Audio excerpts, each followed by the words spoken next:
Donc, Bien. en fait, cette étude, elle commence déjà avec Josué finalement.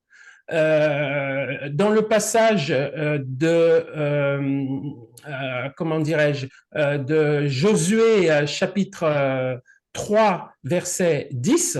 Alors justement, je vais, en même temps que je vous parle, je vais vous montrer les versets qui vont avec. Et il ne faut pas que je me trompe. Voilà. Nous disons amen à vos prières. Hein. Voilà, j'ai trouvé les versets qui vont avec. Donc, dans un premier temps, lorsque Josué entre dans la terre promise, lorsque Josué entre dans la terre promise, Dieu lui dit, enfin, la Bible dit, lorsque l'Éternel, ton Dieu, t'aura fait entrer dans le pays où tu te rends pour en prendre possession, et qu'il aura chassé devant toi de nombreuses nations, les Hittites ou les Étiens, les Girgasiens, les Amoréens, les Cananéens, les Phérésiens, les Éviens, les Jébusiens ou les Yébousiens, ces 7 nations plus nombreuses et plus puissantes que toi. Hmm. Et en fait, nous menons un combat spirituel, et Josué aussi finalement n'a pas mené un combat physique avec des nations païennes, mais derrière ces nations païennes, il y a évidemment des principautés, il y avait des démons, des principautés. Et, euh, et c'est d'ailleurs la raison pour laquelle Paul nous dit dans 2 Corinthiens chapitre 2, verset 12, il dit, 2 Corinthiens chapitre 2, verset 12, il dit que afin de ne pas laisser Satan prendre l'avantage sur nous, car nous n'ignorons pas ses desseins. Donc le diable a des desseins, et c'est en fait un combat qu'on mène contre lui plus qu'un combat qu'on mène avec des hommes. Euh, Amen. il dit aussi dans Éphésiens 6, nous n'avons pas à lutter contre la chair et le sang, mais contre les Hmm. dominations, contre les esprits méchants, etc. Donc, c'est cet ennemi donc, de Josué et du peuple d'Israël, donc dans la terre promise, sont aussi cet ennemi spirituel que chaque croyant doit avoir conscience qu'il a à combattre finalement dans le royaume de Dieu. Hmm. Euh, dans Proverbe 26, d'ailleurs, verset 25, alors on peut regarder, alors est-ce que je l'ai le passage? Parce que en même temps, je vous parle, j'essaye de trouver les passages en même temps. Bon, je vais le citer simplement. Proverbe 26, verset 25, il est question de 7 abominations dans le cœur. Euh, donc, c'est de notre responsabilité donc de surmonter ces choses-là. Eh bien, comment? Eh bien, dans Éphésiens 6, verset 10 à 18, hein, on voit aussi qu'il y a 7 parties dont chacune est décrite spécialement destinée à surmonter un ennemi spécifique. Voilà. Et aussi, la Bible parle de 7 esprits. Comment cette qualité du Saint-Esprit, hein, dans Apocalypse 1, 4, il est parlé des 7 esprits de Dieu qui se tiennent devant le Seigneur. Et donc, cette étude consiste à voir chacune de ces nations abominables que Josué devait combattre et de voir en fait que dans la racine même du mot pour chacune de ces nations-là, les Cananéens, les Phérésiens, tout ça, eh bien, chaque racine de ces mots de nations païennes, là, correspond finalement à un esprit. À un esprit. Alors, on va voir maintenant de quoi il s'agit, euh, nation par nation. Et là, je vous amène donc maintenant à voir les différentes les différentes nations, les différentes nations. Donc, le premier qui fait mention, c'est les Cananéens. Vous voyez, les Cananéens, Dieu dit, tu vas exterminer tous ces peuples, et il commence d'ailleurs par Cananéens. Vous m'entendez toujours là? Oui, Oui, très bien. oui, très bien. Ouais. Impeccable. Il commence par Cananéens. Alors ouais, si vous m'entendez, c'est bon. Et ce qui est bizarre, c'est que le mot cananéen, le mot cana, ça veut dire être courbé, humilié, asservi. C'est la racine hébraïque du mot cananéen. Ça vient du mot cana qui veut dire courbé, humilié. Et là, on s'aperçoit que derrière ces Cananéens qu'il faut combattre, qu'il faut chasser, ces gens-là, les Cananéens, étaient eux-mêmes sous une puissance de ténèbres. C'est-à-dire qu'il y avait un esprit de servitude qui était sur eux, puisque le mot Cana veut dire courbé, humilié. Donc ces gens-là, ce qui est bizarre d'ailleurs, c'est que quand les gens sont influencés par un esprit, ils essayent d'influencer les autres et d'asservir les autres par le même esprit qui les a eux-mêmes asservis. Tu vois? Donc, les Cananéens étaient vraiment influencés par l'esprit de servitude. Et donc, derrière ce peuple, il y avait une puissance de ténèbres pour asservir Israël, un esprit de servitude. Oui. Donc, ça, c'est le premier peuple que Josué devait combattre, et derrière ce peuple, une principauté était là, l'esprit de servitude. Et l'esprit de servitude, c'est pas rien. L'esprit de servitude, c'est un esprit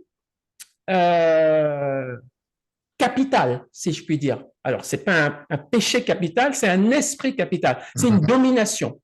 C'est une puissance très forte. Parce que sous l'esprit de servitude, eh bien, tu vas avoir des addictions. Par exemple, des gens qui sont accros au tabac, accros à la drogue, les gens qui sont liés par certains péchés, qui sont asservis. Tout ça, tous ces asservissements, la nicotine, etc., tout ça, c'est sous la puissance de ce démon, de l'esprit de servitude. Vous comprenez ce que je veux dire? Oui, Amen. tout à Très fait, bien. Jackie. Voilà. Voilà. Donc, c'est important de savoir que l'esprit de servitude, c'est un prince. C'est une sommité.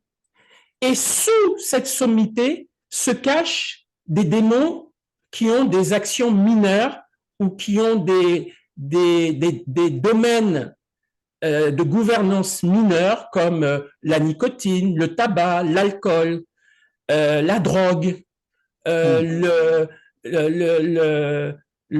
comment dirais-je, l'asservissement des gens qui sont, par exemple, asservis, un peuple qui est asservi à un autre peuple. Tout ça est géré par ce démon, cet esprit, cette puissance qui est l'esprit de servitude.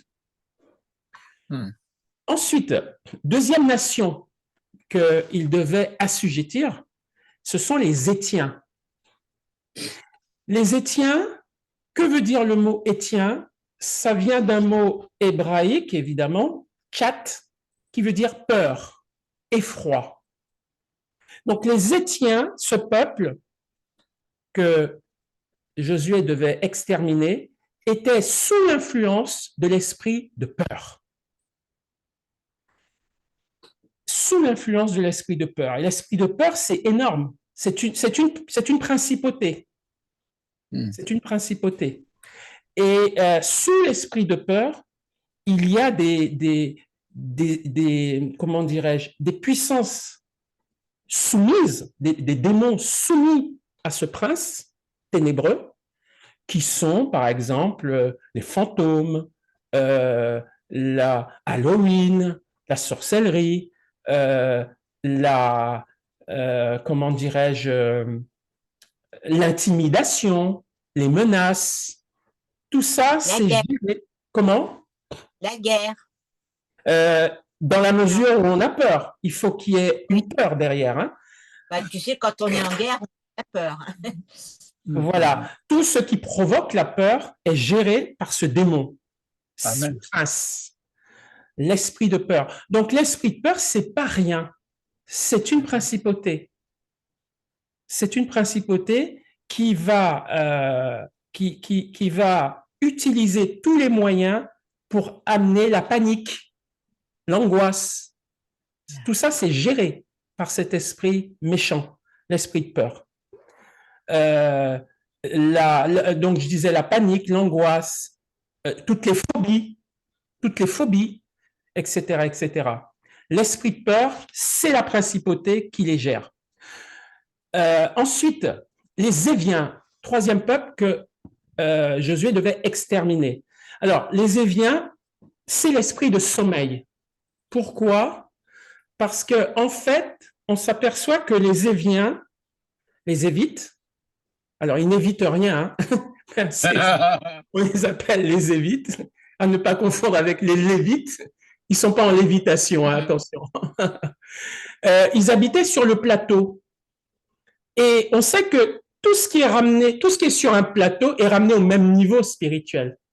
Tu vois, il y a plus de contraste. Il n'y a plus de montagne. Tout est vallonné, tout est au même niveau. Donc, tout est ramené au même niveau.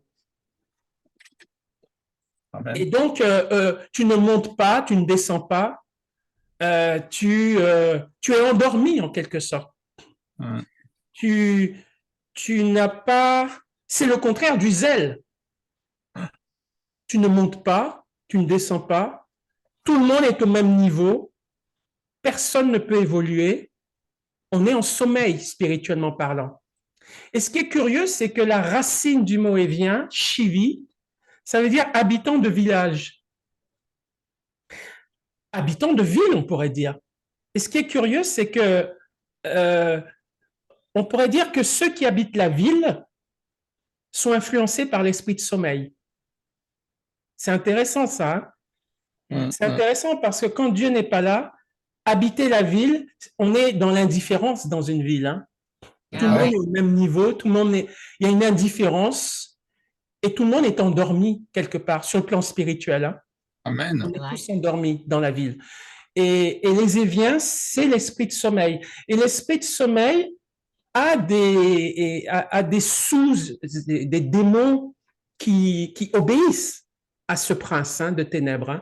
Donc, ça peut être la paresse, l'inaction, le chômage, tout ce qui conduit à l'inaction et à, comment dirais-je, au fait de ne pas évoluer, la pauvreté, la misère, l'immobilisme, le fait aussi de la paresse. Tout ça, c'est l'esprit de sommeil, c'est cette principauté qui gère toutes ces défaillances ou tous ces péchés humains qui sont liés à l'esprit de sommeil. Donc, l'esprit de sommeil, c'est pas que une vue de l'esprit, quoi. C'est une puissance de ténèbres qui gère aussi ça. Tu vois, par exemple, parfois, je dis pas que c'est tout le temps comme ça, mais parfois, dès qu'on parle des choses de Dieu, parfois, hein, on peut avoir tendance à dormir, ou on peut avoir tendance à... Quand on parle d'autre chose, on est réveillé, on écoute, on regarde un match, on regarde ceci, on regarde cela, on est éveillé, on est passionné. Et puis, dès qu'on parle des choses de Dieu, on peut être sous l'influence de l'esprit de sommeil. Ça, c'est vrai, ça. Et donc s'endormir parce que l'esprit de sommeil va agir pour nous empêcher de nous approcher de Dieu ou pour nous empêcher de faire ce que Dieu nous demande de faire. Par exemple, ne pas évangéliser ou arrêter, quand l'Église arrête d'évangéliser, c'est l'esprit de sommeil. Quand on est séduit par tout sauf la prière, etc., c'est l'esprit de sommeil. Parce que la Bible dit que mettez à vos pieds le zèle que produit l'évangile de paix. Donc, l'évangélisation apporte le zèle. Donc, l'absence d'évangélisation est d'une manière ou d'une autre, influencés par l'esprit de sommeil, par cette principauté. Et c'est une principauté qui est là pour endormir physiquement ou spirituellement. Voilà. Troisième peuple qu'il devait chasser, c'est les Phérésiens, à ne pas confondre avec les pharisiens ou avec les Éphésiens. C'est l'esprit du monde. Alors, c'est l'esprit du monde parce que, en fait, les Phérésiens, le mot phérésien vient du mot Pérès. Et Pérès veut dire passer la frontière. Passer la frontière. Et la seule frontière qu'on a dans la parole de Dieu sur le plan spirituel, c'est entre les ténèbres et la lumière, entre le royaume de Dieu et le royaume du diable, entre le monde et l'Esprit Saint. Donc, les Phérésiens, c'est vraiment la symbolique de l'esprit du monde, parce que derrière la notion de frontière entre la foi chrétienne et puis le monde, il y a aussi, comment dirais-je, de la détestation, du rejet qui est accompagné avec cet esprit du monde. Je vais entrer en détail justement sur l'esprit du monde tout à l'heure. C'est cette domination par laquelle on va démarrer d'ailleurs, et on va mieux comprendre, et on va entrer plus en détail justement avec l'esprit du monde, les Phérésiens. Également, mais on comprend bien que ici, les Phérésiens, le mot Pérès veut dire passer la frontière. On voit bien que c'est ça, c'est l'esprit du monde. C'est-à-dire, on ne doit pas passer la frontière, nous, en tant que chrétiens. Donc, on doit résister à un autre univers, à un autre monde. Le monde du péché, le monde sans Dieu, d'une certaine manière. Hein. Voilà. Girgasiens. Alors, les Girgasiens, c'est l'esprit de prostitution. Alors, c'est plus subtil là. Pourquoi ce peuple a été associé à l'esprit de prostitution? Parce que l'esprit de prostitution, en fait, c'est une fausse attitude. C'est-à-dire, il est marqué ici, l'esprit de prostitution veut nous faire dépendre de lui par des habitudes et des manies. Donc, il y a des passerelles, on verra aussi qu'il y a des passerelles, par exemple, entre l'esprit de prostitution et l'esprit de servitude, il y a une passerelle entre les deux. Oui. Parce que l'esprit de prostitution consiste à dépendre, prenons par exemple une prostituée. L'esprit de prostitution consiste à dépendre, in fine, de cette prostituée et à revenir la voir tout le temps. Et donc, être sous sa servitude. Donc, l'esprit de prostitution et l'esprit de servitude sont très proches. Hein. Sauf que l'esprit de prostitution, il y a une notion de séduction dans l'esprit de prostitution. Voilà. Et il y a une notion d'habitude et de manie liées à l'esprit de prostitution, c'est-à-dire des répétitions par des habitudes et des manies, des répétitions impures, comme la masturbation, comme la pornographie, comme tout ça, ce sont des manies, des habitudes répétées qui vont créer une addiction. Et c'est pour ça qu'on peut associer l'esprit de prostitution et l'esprit de servitude se servent mutuellement, sont très liés. Et l'esprit de prostitution démarre souvent par une pensée. La réflexion sur cette pensée va engendrer une attitude, et cette attitude va s'exprimer par des actions. Les actions vont se répéter. Donc, ça va être des habitudes bonnes ou mauvaises. On prend le cas de la masturbation, c'est d'abord une pensée. Ensuite, cette pensée, ce sera une attitude, puis une action. Alors, la différence entre l'esprit de prostitution et l'esprit de servitude, c'est que l'esprit de prostitution, il y a quelque chose, comment dirais-je, il y a une notion de séduction et de plaisir dans l'esprit de prostitution. L'esprit de servitude, c'est malgré toi que tu es asservi, Ah oui. bien qu'il y ait une forme de séduction quand même, hein, dans la nicotine, dans la cigarette, il y a quand même une forme de séduction, c'est vrai. Mais l'esprit de prostitution, c'est vraiment ça et que ça. C'est vraiment la séduction par une habitude et des manies. Et ces habitudes et ces manies sont enclenchées par, comment dirais-je, par une fausse attitude extérieure. Je prends le cas d'une prostituée.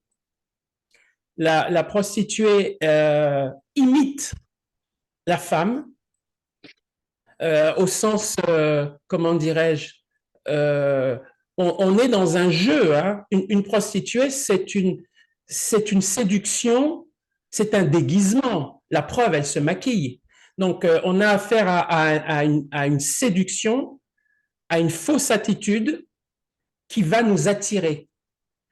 Parce qu'en réalité, une prostituée, c'est une personne, quand elle quitte sa prostitution, elle est une personne lambda, elle va parler normalement, elle va agir normalement.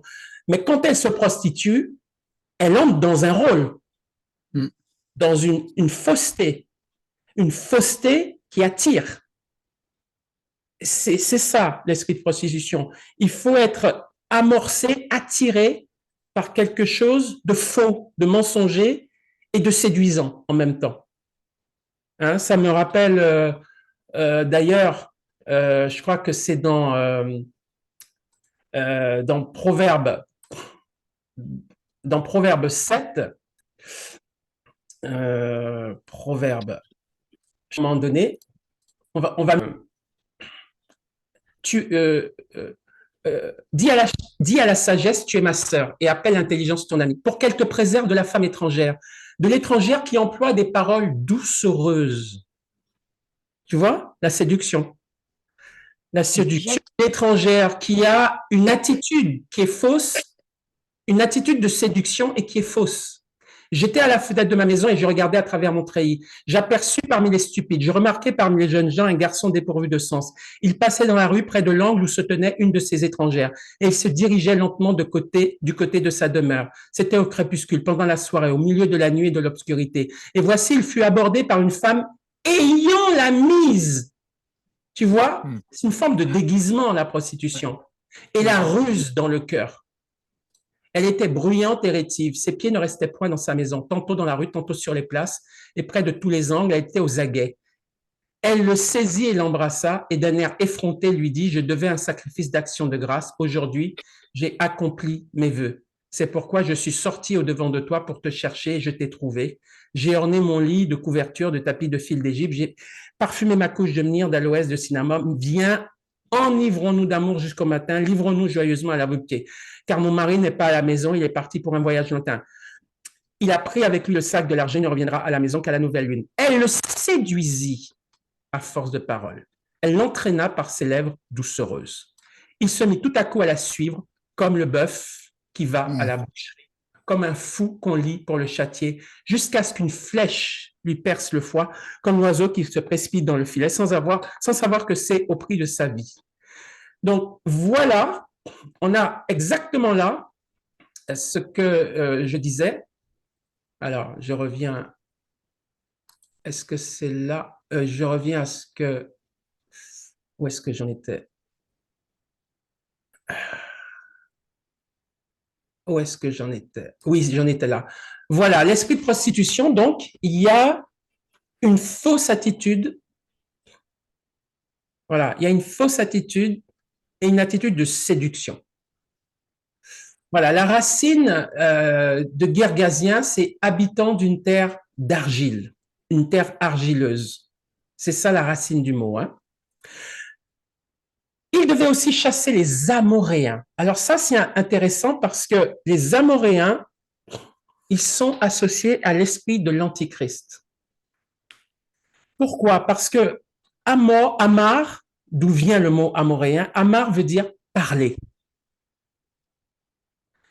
Et c'est intéressant parce que je ne sais pas si vous vous souvenez, mais dans le livre de Daniel, il est dit, en parlant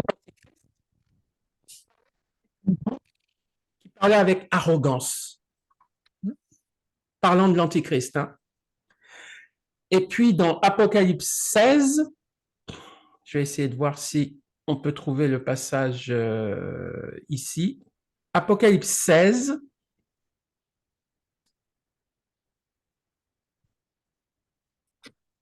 Je vais essayer. Apocalypse 16, verset 13 à 16 d'ailleurs. Bon, ouais, Apocalypse 16, ouais, verset 13 à 16, dit ici. Et je vis sortir de la bouche du dragon et de la bouche de la bête et de la bouche du faux prophète 3 esprits impurs semblables à des grenouilles. Alors, c'est ouais, c'est intéressant ce passage parce qu'il parle d'êtres qui parlent, hein, mais c'est beaucoup plus explicite dans Daniel où il est parlé dans Daniel et puis je crois ailleurs dans l'Apocalypse, il est parlé de la bête, de l'Antichrist, qui parle avec arrogance. Et je vis une corne qui parlait avec arrogance. C'est-à-dire que l'esprit d'Antichrist, c'est un esprit qui écrase par sa parole, qui maudit par sa parole, par sa bouche. C'est la caractéristique de l'esprit d'Antichrist. C'est-à-dire, il séduit par la parole, il tue par la parole, il écrase par la parole, il manipule par la parole. Tout se fait par la parole. Et l'Antichrist, quand il va venir, c'est sa bouche et ce qu'il prononce qui va caractériser vraiment ce personnage.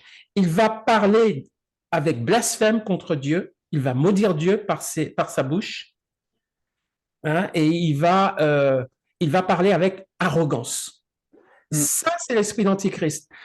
Et ça, cet esprit d'Antichrist, j'ai presque envie de dire que cet esprit d'Antichrist, il se voit beaucoup avec des gens, quand ils sont influencés par cet esprit d'Antichrist, des gens qui maudissent Dieu par leur bouche, des gens qui blasphèment, des gens qui injurient, insultent. Tout ça, les insultes, les blasphèmes, la, la bouche qui parle avec arrogance, qui rejette Dieu, qui rejette les principes de Dieu, tout ça, c'est l'esprit d'Antichrist, le démon supérieur, là, c'est lui qui gère tout ça. Tout ce qui est blasphème, tout ce qui est arrogance, tout ce qui est parole méchante. C'est l'esprit d'Antichrist. Malheureusement, je sais que c'est enregistré, mais bon, quelqu'un de ma famille que vous connaissez, c'est par sa parole que l'ennemi attaque. C'est uniquement par sa bouche que l'ennemi m'attaque. C'est vraiment l'esprit d'Antichrist, ça. C'est un esprit d'Antichrist.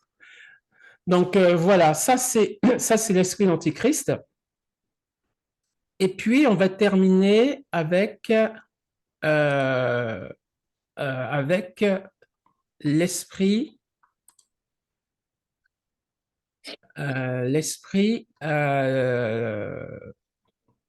excusez-moi. On termine donc avec l'esprit d'erreur, les Jébusiens, l'esprit d'erreur. Je vais essayer de le retrouver parce qu'on en était à voir tous ces esprits. Les Jébusiens, donc c'est le dernier peuple que Josué devait exterminer. Et ce peuple, lui, Jébusien, c'est l'esprit d'erreur. Alors le mot Jébus, d'ailleurs, veut dire piétiner, dominer quelqu'un par une fausse doctrine. Voilà. Alors, on peut regarder d'ailleurs 2 Samuel 5, versets 6 et 7. 2 Samuel 5, verset 6 avec ses gens sur Jérusalem contre les Jébusiens habitants du pays. Ils dirent à David, tu n'entreras point ici, car les aveugles même et les boiteux te repousseront. Ce qui voulait dire, David n'entrera point ici. Mais David s'empara de la forteresse de Sion. C'est la cité de David. David avait dit en ce jour, quiconque battra les Jébusiens et atteindra le canal, quiconque frappera ses boiteux et ses aveugles, qui sont les ennemis de David. C'est pourquoi l'on dit, l'aveugle et le boiteux n'entreront point dans la maison. Donc les Jébusiens, eux, on les associe à l'esprit d'erreur. Voilà leur doctrine. Tu n'entreras pas ici, car les aveugles même et les boiteux te repousseront. C'était faux, évidemment. Ils sont rentrés. David est rentré et a pris la citadelle de Sion. Alors, on va voir plus tard, quand on va étudier en détail les Jébusiens, enfin l'esprit d'erreur, on va voir pourquoi, probablement, hein, je vous montrerai d'autres versets qui expliquent pourquoi on a associé les Jébusiens avec l'esprit d'erreur. Maintenant, l'esprit d'erreur, eh bien, cette principauté, cette domination, elle gère tout ce qui est lié à la fausse doctrine, au mensonge, aux demi-vérités, à l'erreur, à la fausseté, à la tromperie. Tout ça, c'est géré par ce prince de ténèbres, l'esprit d'erreur. Donc, on a fait le tour, si je puis dire. On a vu ces puissances de ténèbres. Donc, les Jébusiens, les Amoréens. Alors, les Jébusiens, l'esprit d'erreur. L'esprit d'antichrist, tout ce qui est blasphème, tout ce qui est méchant et qui sort de la bouche. Hein. Ça, c'est l'esprit d'antichrist. L'esprit de prostitution, donc tout ce qui lié à une fausse attitude et à une séduction. Voilà, l'esprit de prostitution. Et évidemment, tout ce qui est lié à l'esprit de prostitution.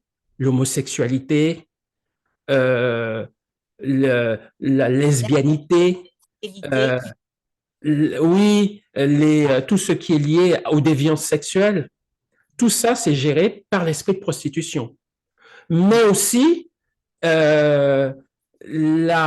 comment dirais-je, l'idolâtrie est gérée aussi par l'esprit de prostitution, puisque on se prostitue à un faux Dieu. On est attiré par, comment dirais-je, par des faux dieux qui incarnent des fausses solutions et on s'éloigne de Dieu. Donc, l'esprit de prostitution spirituelle, c'est de ça dont je parle aussi. Hein. Donc, l'esprit du monde. Alors, l'esprit du monde, j'en ai pas parlé. Je ne me suis pas étendu là-dessus parce que c'est avec lui qu'on va commencer notre étude, l'esprit du monde. C'est-à-dire, quand je dis l'esprit du monde, je ne parle pas de la manière dont le monde parle. Je parle d'un démon, d'une principauté qui gère le monde, qui gère la manière de penser du monde. Hein. C'est de ça dont je parle. Hein. Donc, l'esprit du monde, on va le voir tout à l'heure, c'est tout ce qui est lié à la chair. L'esprit du monde, c'est tout ce qui est lié à la chair. L'égoïsme, la méchanceté, comment dirais-je, l'orgueil. Tout ça, c'est géré par l'esprit du monde. C'est-à-dire, tout ce qui est charnel, c'est l'esprit du monde. Hein. Et les Éviens, l'esprit de sommeil, donc on l'a vu tout à l'heure, hein, c'est-à-dire le sommeil spirituel ou le sommeil physique aussi, l'inaction, la paresse, etc. Les Étiens, l'esprit de peur, donc tout ce qui est fantôme, effroi, angoisse, phobie, tout ça c'est géré par l'esprit de peur. Et puis, les Cananéens, l'esprit de servitude, donc ça se chevauche aussi hein, entre les esprits, ils sont voisins, hein, c'est-à-dire certains démons, petits démons entre guillemets, par exemple l'esprit d'angoisse, c'est à la fois un esprit de peur et aussi un esprit de servitude. Enfin, l'esprit de servitude gère autant que l'esprit de peur, par exemple, gère l'angoisse. Hein, voilà. Donc maintenant, on va rentrer un petit peu dans le vif du sujet et on va regarder finalement tous ces démons, principautés, toutes ces principautés, je préfère dire ça comme ça. On va regarder, qu'est-ce qu'on va regarder? On va regarder chacune de ces principautés. On va détailler les départements dans lesquels ils sévissent. Donc, on l'a vu tout à l'heure, j'ai cité quelques départements, mais je n'ai pas tout cité. Et puis, on va voir quels sont les remèdes, à la fois le remède ou les remèdes et les armes. Alors, il y a une différence entre armes et remèdes. C'est-à-dire, qu'est-ce qu'on peut faire contre ces esprits, ces démons, ces principautés? Et qu'est-ce que la parole a à nous offrir comme arme ou comme remède pour contrer ces puissances de ténèbres? Alors, la première chose, ce sont les armes. Alors, les armes, ça veut dire quoi? Ça veut dire que cette principauté vient vers nous, nous attaque. Et donc, nous, dans la parole, il y a des armes qui nous permettent de lutter contre ces principautés. Amen. Ça, c'est quand elles nous attaquent. Donc, on a des armes. Et puis, le remède, ça, c'est quand on est asservi par une de ces principautés ou sous le joug d'une de ces principautés. Et là, il nous faut être guéri. Il nous faut un remède. Ça, c'est quand on est vaincu par une de ces principautés. Et donc, Dieu a des remèdes pour qu'on sorte de leur influence. Vous voyez la différence entre une arme et un remède? L'arme, je ne suis pas sous l'influence et j'attaque ou je me défends contre une attaque d'une de ces principautés. Ça, c'est l'arme. Le remède, j'ai été vaincu, j'ai été conquis par une de ces principautés où j'ai un point faible dans l'une de ces principautés démoniaques. Et Dieu a des remèdes pour moi, pour que je guérisse et que je me retire de cette influence. C'est ça le remède. Hein? Voilà. Donc, soit on s'arrête maintenant et on entame une discussion au travers de tout ce qu'on a vu maintenant. Peut-être qu'on peut faire ça parce qu'il est déjà 22 heures. Et puis, la prochaine fois, je vais attaquer, si je puis dire, chacune de ces principautés de ténèbres. Je vais les attaquer, enfin, on va en parler l'une après l'autre. Attention, Jackie. Ouais, on va en parler l'une après l'autre et on va les décortiquer l'une après l'autre et voir déjà tous les domaines dans lesquels ils sévissent, puis les armes que Dieu a mis à notre disposition pour les contrer et éventuellement, si on est sous un joug d'une de ces principautés, les remèdes. Qu'est-ce que vous préférez? On parle maintenant et on voit ça plus tard ou je continue? C'est comme vous voulez. Continuez. Comme tu veux. Et peut-être voir avec Fabien aussi. Et Fabien, qu'est-ce qu'il veut faire? Ça va. Ouais, bon, on peut continuer si vous voulez. Ouais. On continue. On continue. Alors, on va démarrer donc avec l'esprit du monde. Alors, l'esprit du monde, c'est une puissance de ténèbres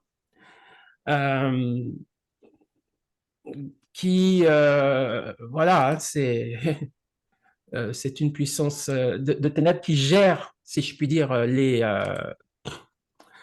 voilà, qui gère le monde, l'esprit du monde. Cette principauté gère un certain nombre de péchés ou de comportements. Jean 15, verset 18, « Si le monde a de la haine pour vous, sachez qu'il m'a haï avant vous. Si vous faisiez partie du monde, il vous aimerait parce que vous lui appartiendrez. Mais vous n'appartenez pas au monde, parce que je vous ai choisi du milieu du monde. C'est pourquoi il vous poursuit de sa haine. » Alors, évidemment, on voit ici que la première caractéristique de l'esprit du monde, c'est la haine. C'est la haine. À grande échelle. Ouais, la haine. C'est-à-dire, ce démon va utiliser la haine. Donc, tout ce qui est lié de près ou de loin à la haine est géré par ce démon. Et évidemment, nous sommes les premières cibles de tous ces principautés démoniaques. Nous, en tant que chrétiens, on est une cible privilégiée. Voilà. Donc, ils vont, comment dirais-je, cet esprit du monde va se manifester donc d'abord par la haine contre nous. Et quelles sont donc les caractéristiques de l'esprit du monde? Une des premières caractéristiques de l'esprit du monde, c'est l'orgueil. Hein, c'est l'orgueil. Ouais, c'est l'orgueil. Hein. Donc, on va voir, comment dirais-je, on va voir des versets, hein, tout simplement. Des versets par rapport à ça. Alors, il est dit aussi j'ai oublié de lire, hein, dans 1 Jean 4, verset 5, « Eux, ils font partie du monde, c'est pourquoi ils tiennent le langage du monde et le monde les écoute. Nous, nous appartenons à Dieu, celui qui connaît Dieu nous écoute, mais celui qui n'appartient pas à Dieu ne nous écoute pas. De cette manière, nous pouvons distinguer l'esprit de la vérité de l'esprit de l'erreur. » Tiens, on parle de l'esprit d'erreur, vous vous rappelez tout à l'heure? Voilà. Là, je parle donc de l'esprit du monde. L'esprit du monde ne nous écoute pas. Voilà. Alors, les caractéristiques donc de l'esprit du monde, vous vous rappelez Adonijah, celui qui voulait, un des fils de David qui voulait être roi à la place de son père David. Il est dit dans 1 Roi chapitre 1 verset 5, Adonijah, fils de Haggith, se laissa emporter par l'orgueil jusqu'à dire, c'est moi qui serai roi. Et il se procura un char et des cavaliers et 50 hommes qui couraient devant lui. Ça, cet orgueil-là, qui a animé Adonijah, alors évidemment, ça vient d'Adonijah. L'orgueil vient d'Adonijah. Mais les deux, si vous voulez, les deux fonctionnent en corrélation. Quand nous, on a une porte ouverte et qu'on manifeste un péché particulier, le démon qui gère ce genre de péché amplifie, si je puis dire, il amplifie son action sur nous. Vous voyez ce que je veux dire? Voilà. Donc, parce que cet esprit du monde, il est orgueilleux. Il est dans la haine perpétuelle des hommes. Il est dans l'orgueil perpétuel. Ce démon-là, il est dans l'orgueil perpétuel. Il est dans la haine perpétuelle. Donc, si nous ouvrons une porte, nous, à l'orgueil, lui va gérer notre orgueil et va s'en servir et va nous manipuler encore plus. Donc, les deux s'amplifient, si je puis dire. L'orgueil humain plus ces démons, ces puissances de ténèbres vont ajouter au mal et vont décupler, si je puis dire, notre propre péché. Voilà. Ça peut même aller jusqu'à une possession, c'est-à-dire que cet orgueil peut être démoniaque. C'est-à-dire, c'est plus ton orgueil, mais c'est le démon d'orgueil qui rentre en toi, carrément. Donc, voilà, de sorte qu'on ne peut plus faire la différence si c'est un démon ou si c'est toi. Parce que tout péché ouvre la porte à des démons, à des puissances de ténèbres. Hein. Autre chose de l'esprit du monde, la jalousie, l'esprit de jalousie. Et on voit par exemple pour le roi Saül, les femmes qui chantaient se répondaient les unes aux autres et disaient « Saül a frappé ses 1000 et David ses 10 000 ». Saül fut très irrité et cela lui déplut. Il dit « On en donne 10 000 à David et c'est à moi que l'on donne les 1000. Il ne lui manque plus que la royauté. » Et regardez bien ce qui est lu après, ce qui est dit après. Et Saül regarda David d'un mauvais œil à partir de ce jour et dans la suite. Et qu'est-ce qui s'est passé là? Un démon est entré dans Saül. Ah oui, c'est vrai. Voilà, il a ouvert la porte de la jalousie Et un démon de jalousie ou une puissance de ténèbres, en tout cas un suppôt de l'esprit du monde, parce que c'est l'esprit du monde qui gère la jalousie, est entré dans Saül, puisqu'il est dit qu'il était agité par un mauvais esprit. On est bien d'accord. En Juda aussi. Sa convoitise vis-à-vis de l'argent a été une porte ouverte pour qu'un démon lié à ça, lié à l'amour de l'argent, un démon entre en lui. Et pour Saül, c'est la jalousie, et la jalousie est gérée, si je puis dire, entre guillemets, par l'esprit du monde, cette puissance. Et donc, il a été possédé. Donc, il y a un lien entre nos péchés et ces esprits. Si on ouvre la porte à certains péchés, ces esprits peuvent entrer en nous.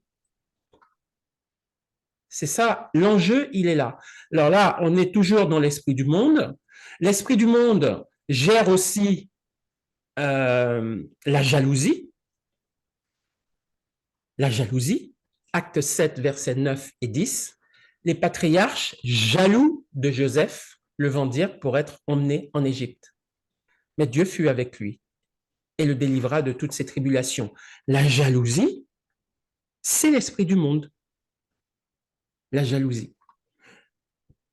Et quelqu'un qui ouvre la porte à la jalousie et entre, si je puis dire, entre, malgré lui, sous l'influence du démon, de la principauté de l'esprit du monde. La rancune, Joab, 2 Samuel 3, 26, 27, 30, et Joab, après avoir quitté David, envoya sur les traces d'Abner des messagers qui le ramenèrent depuis la citerne de Sira. David n'en savait rien. Lorsque Abner fut de retour à Hébron, Joab le tira à l'écart au milieu de la porte, comme pour lui parler en secret. Et là, il le frappa au ventre et le tua pour venger la mort d'Azaël, son frère. Voyez jusqu'où peut aller la rancune? Abner avait de la rancune pour Joab avait de la rancune. Joab qui était le chef de guerre du roi David. Et Abner qui était du côté de Saül a voulu tenir tête avec l'ex-roi Saül, alors que Dieu avait dit c'est fini avec Saül, il faut que Israël maintenant soutienne David. Abner, lui, a tenu tête et a voulu encore maintenir la famille de Saül au pouvoir. Et donc, ce qui s'est passé, c'est que Joab, le chef de l'armée de David,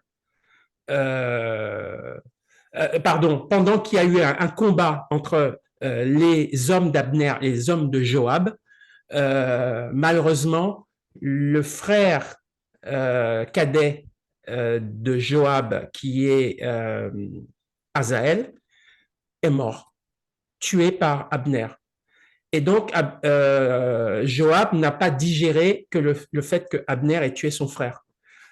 Et donc, entre-temps, Abner, pourtant, avait rallié David, c'est-à-dire avait arrêté de soutenir la maison de Saül et avait dit à David, bon, ben maintenant, je reconnais que Dieu t'a choisi, donc j'arrête de soutenir Saül et je te rejoins, moi et mes hommes, je te rejoins pour te couronner roi.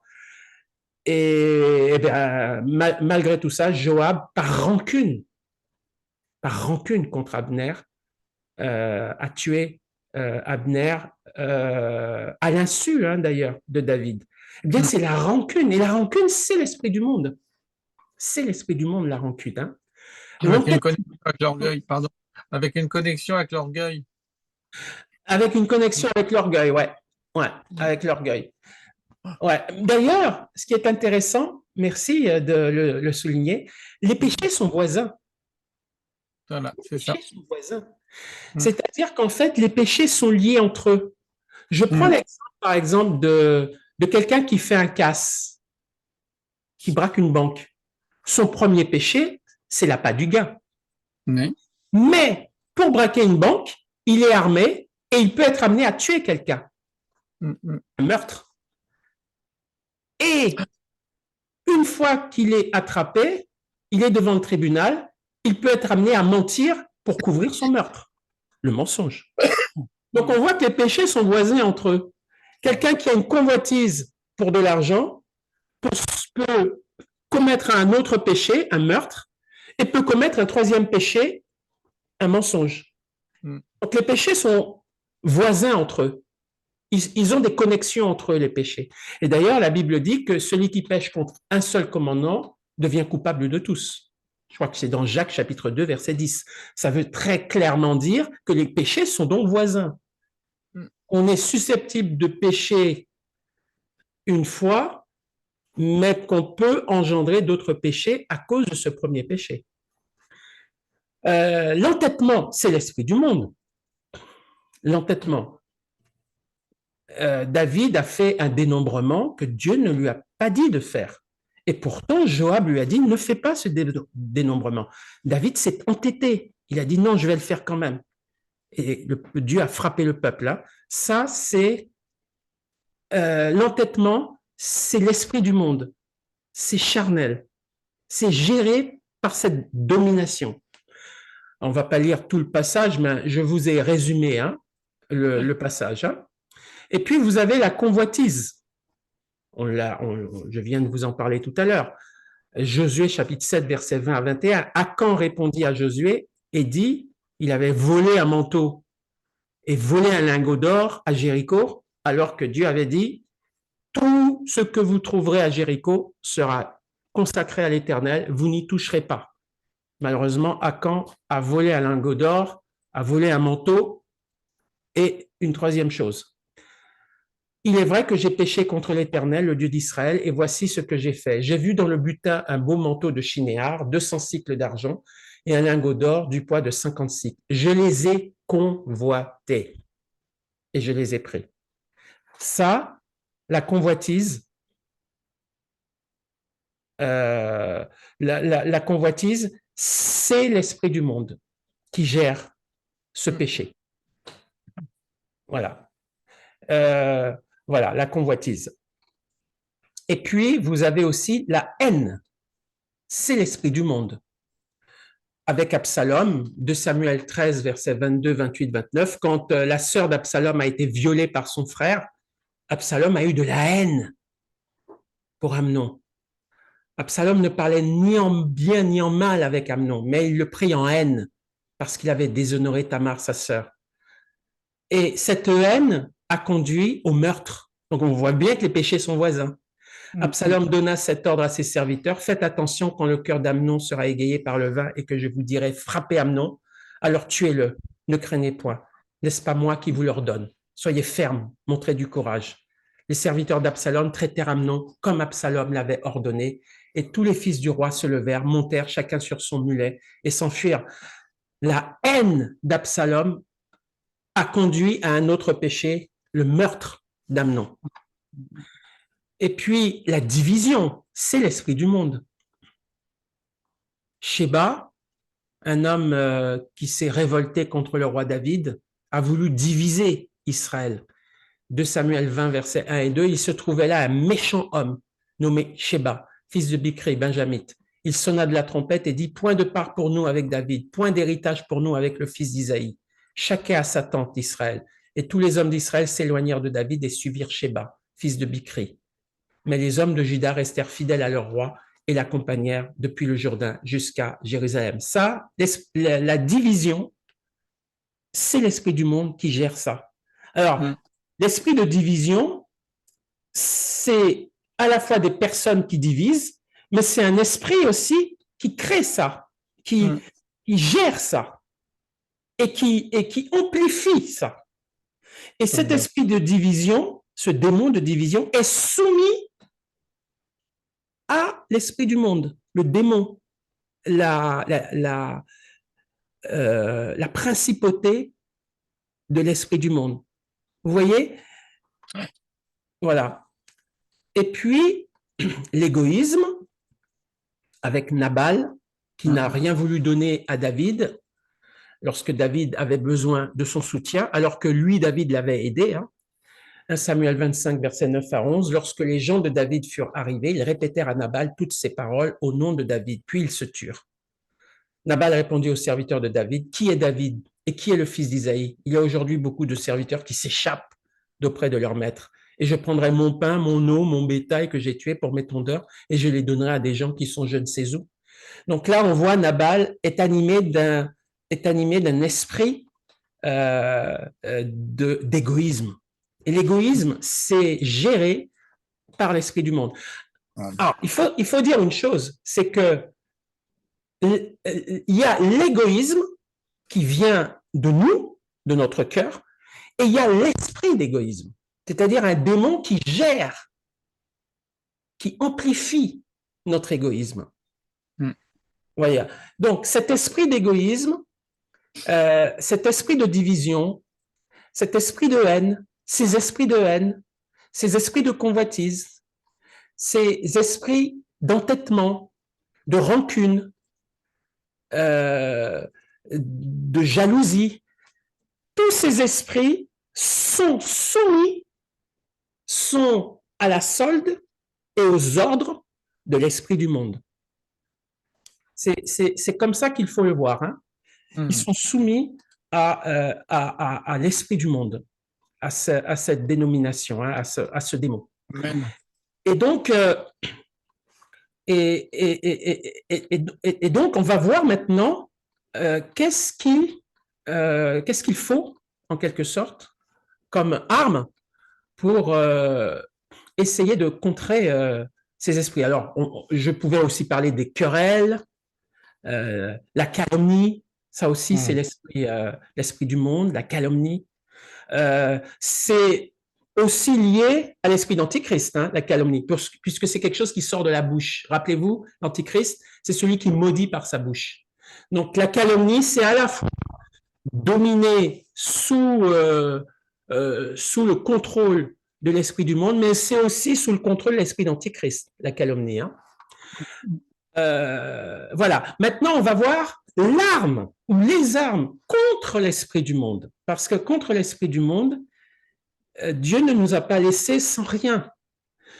Et on va voir une arme très, très importante hein, contre l'esprit du monde, c'est tout simplement la foi. La foi.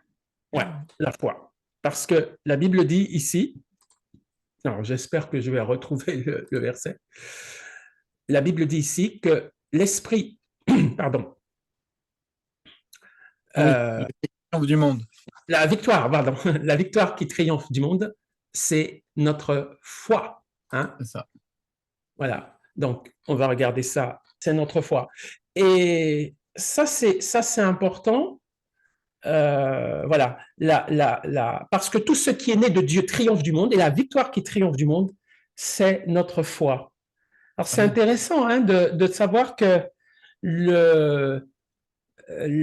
comment dirais-je, la solution, l'arme contre cet esprit du monde, c'est la foi. Mais la foi vient de quoi? Ça vient de la parole.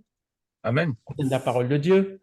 Donc plus on est rempli de la parole de Dieu, plus cette haine, cette rancune, ces calomnies, ces choses de la chair qui sont gérées par l'esprit du monde auront de l'influence sur nous. Moins, ils auront de l'influence sur nous.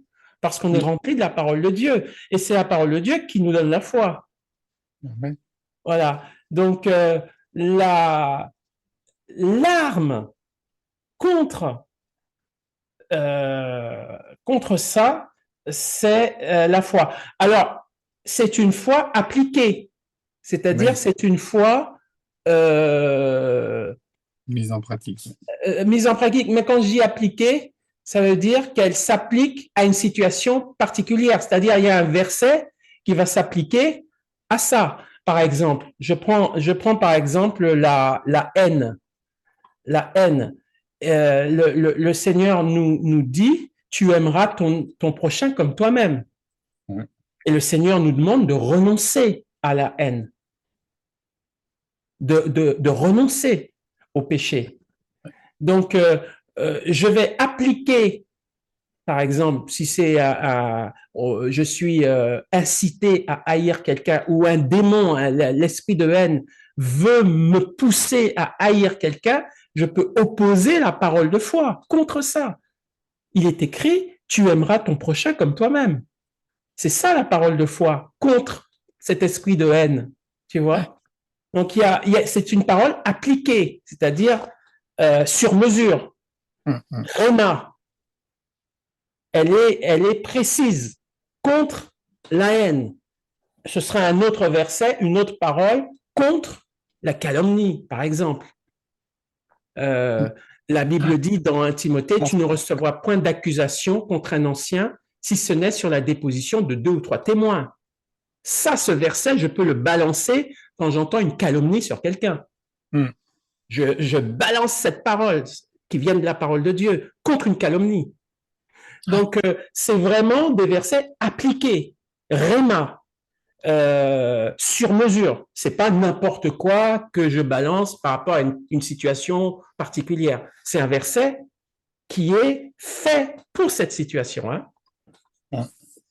Le remède contre l'esprit du monde, la sanctification. Alors ça, c'est le remède. Ça veut dire quoi? Ça veut dire que quand on est gagné par l'esprit du monde, quand on a une tendance à mentir, à avoir de la rancune, à avoir de la haine, quand on est gagné par ça, quand on a un problème avec la chair finalement, parce que l'esprit du monde, c'est vraiment la chair. Hein. Quand on a des problèmes avec ça, le remède, c'est la sanctification. Et la sanctification, elle se fait par la parole de Dieu, évidemment. Je leur ai donné ta parole et le monde les a haïs parce qu'ils ne sont pas du monde, comme moi je ne suis pas du monde. Je ne te prie pas de les ôter du monde, mais de les préserver du mal. Ils ne sont pas du monde, comme moi je ne suis pas du monde. Sanctifie-les par ta vérité. Ta parole est la vérité. C'est la sanctification par la parole qui nous délivre de l'esprit du monde qui nous a gagnés. C'est cette parole qui va nous délivrer de notre mondanité, si je puis dire. Hein. Déjà, vous êtes pur par la parole que vous avez reçue. C'est ça.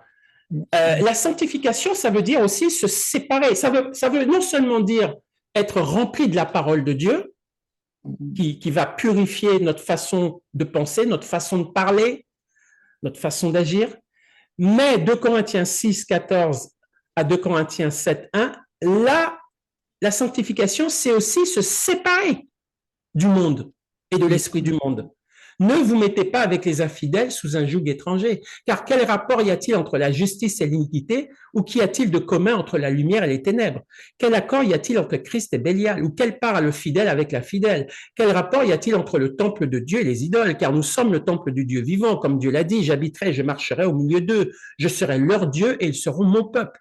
C'est pourquoi sortez du milieu d'eux.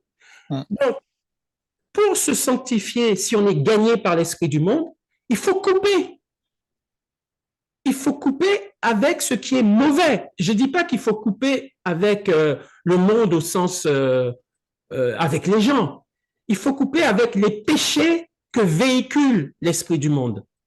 Sortez du milieu d'eux et séparez-vous, dit le Seigneur.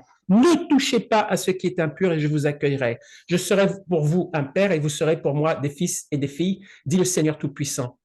Voilà. Ayant donc de telles promesses, bien-aimés, purifions-nous de toute souillure de la chair et de l'esprit en achevant notre sanctification dans la crainte de Dieu. Voilà. J'ai mis aussi comme moyen de sanctification le renoncement au péché. Pourquoi? Parce que c'est à nous de le faire. C'est à nous de renoncer. Amen. Colossiens 3, verset 8. Mais maintenant, renoncez à toutes ces choses, à la colère, à l'animosité, à la méchanceté, à la calomnie, aux paroles déshonnêtes qui pourraient sortir de votre bouche. Là, c'est nous à le faire. On doit renoncer, on doit lâcher avec ça. Ça, c'est de la sanctification, ça aussi. Amen. C'est un remède. Quand on est habitué à jurer, pardon, à mentir, à être en colère, à être amer, à être rancunieux, on est habitué à ça. À un moment donné, il faut lâcher, il faut renoncer. Et c'est ce que c'est une façon aussi de guérir de nos habitudes du monde. Hein. Éphésiens 4, versets 25 à 31, c'est pourquoi renoncer au mensonge et que chacun de vous parle selon la vérité à son prochain, car nous sommes membres les uns des autres. Si vous vous mettez en colère, ne péchez point, que le soleil ne se couche pas sur votre colère et ne donnez pas accès au diable. Vous voyez là? Ne donnez pas accès au diable. Ne donnez pas accès à l'esprit du monde. Là, je parle du démon. Parce que si tu te mets en colère tout le temps, si tu es rancunieux tout le temps, si tu es amer tout le temps, si tu es dans l'animosité tout le temps, si tu es dans la calomnie tout le temps, ben tu donnes accès, c'est ce qu'on a dit tout à l'heure, tu donnes accès à ces principautés qui, elles, vont amplifier et peuvent même te remplir, entrer en toi ou t'influencer fortement. Que celui qui dérobait ne dérobe plus, mais plutôt qu'il travaille en faisant de ses mains ce qui est bien, pour avoir de quoi donner à celui qui est dans le besoin. Qu'il ne sorte de votre bouche aucune parole mauvaise, mais s'il y a lieu, quelques bonnes paroles qui servent à l'édification et communiquent une grâce à ceux qui l'entendent. N'attristez pas le Saint-Esprit de Dieu par lequel vous avez été scellés pour le jour de la rédemption. Que toute amertume, là on voit bien toutes les caractéristiques de l'esprit du monde, que toute amertume, toute animosité, toute colère, toute clameur, toute calomnie et toute espèce de méchanceté disparaissent du milieu de vous. Amen. Voilà, amen.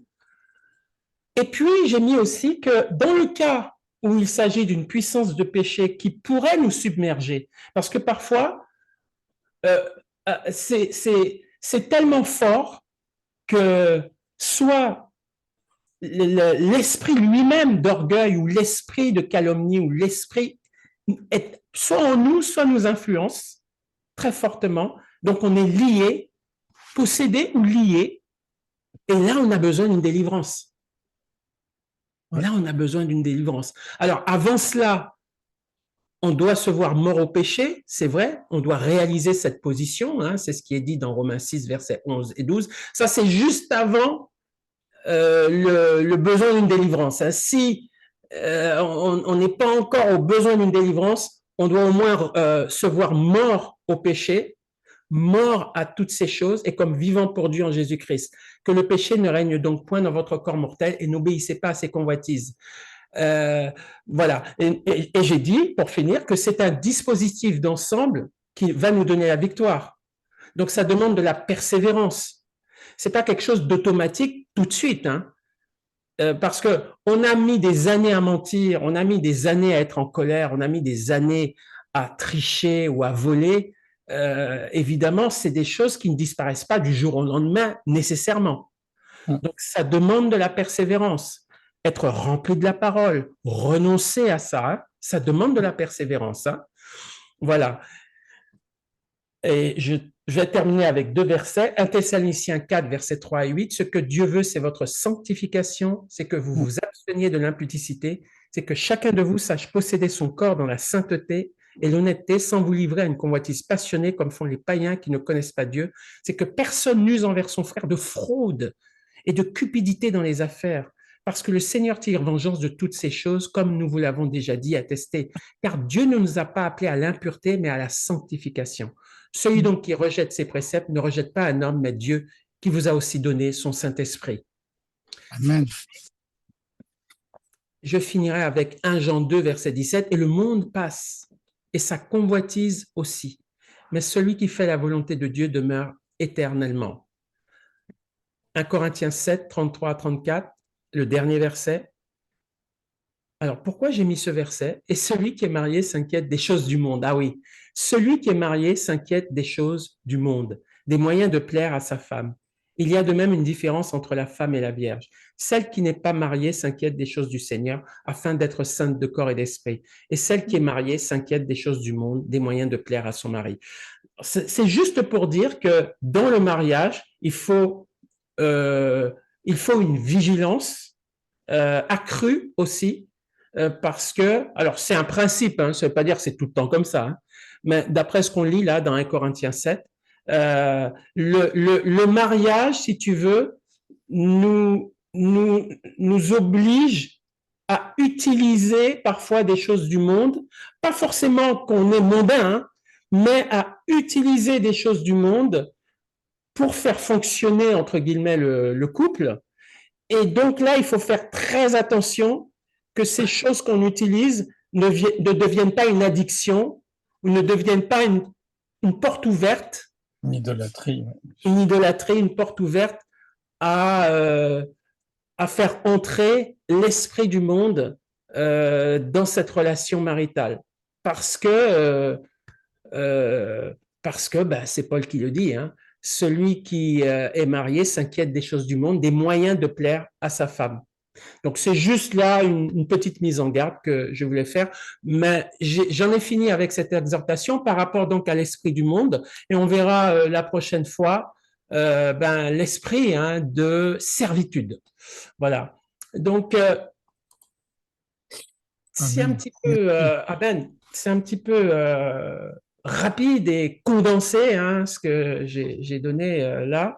Mais juste pour comment dirais-je, nous donner une indication que au-delà des péchés qu'on fait, il y a des principautés qui sont aux aguets et des principautés aussi qui dominent, qui ont des compartiments, si je peux dire, des départements dans lesquels des démons qui leur sont soumis à ces dominations vont gérer nos faiblesses, nos péchés.